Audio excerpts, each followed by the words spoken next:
Şagird deyək ki, 9-cu sinifdə oxuyur, təhsil alır. Adı məktəbdə gedir, hansısa bir məktəbdə səhər növbəsində oxuyur.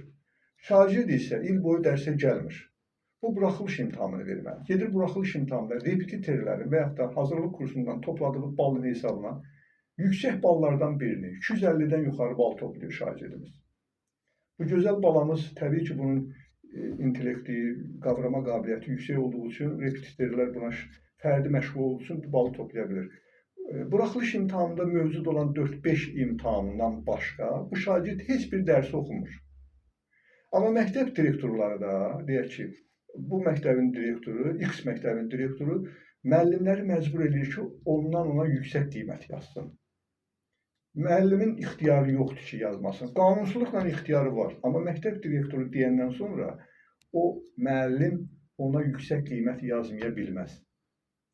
Burada da yazmamağın problemləri çıxır orada. Yazmayan adamlar olur. Yazmayan adamların problemlərini təhsil sistemində tez-tez görürük.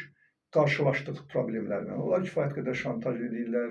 Məktəbdə mövcud olan müəyyən qurumlar var ki, direktorun stol tutanı, tərif edəni, o adamlar vasitəsilə başlayırlar bunlar təqib olunmağa, təhqir olunmağa, sıxışdırılmağa və nəhayətdə artıq bir masa qurulur.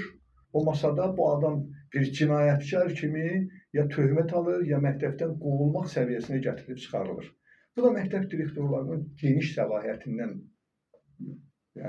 məlumat verir. Məktəb direktorunun külli miqdarda ixtiyarları var təhsil sistemində.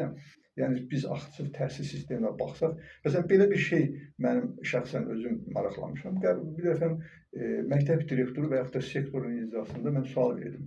Bu təhsildən yayılan şagirdlərin qarşısına sektor, region, təhsil nazirliyi almalıdır, yoxsa məktəb direktoru? Mən məsələni bilirəm. Amma deyək ki, orada rəhbər işçi dedi ki, konkret olaraq məktəb direktoru məsuliyyət daşıyır.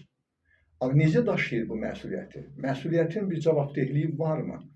Yəni, buradan biz yenə qayıdırıq repetitor məsələsinə. Repetitoru törədən səbəblər kifayət qədər çoxdur.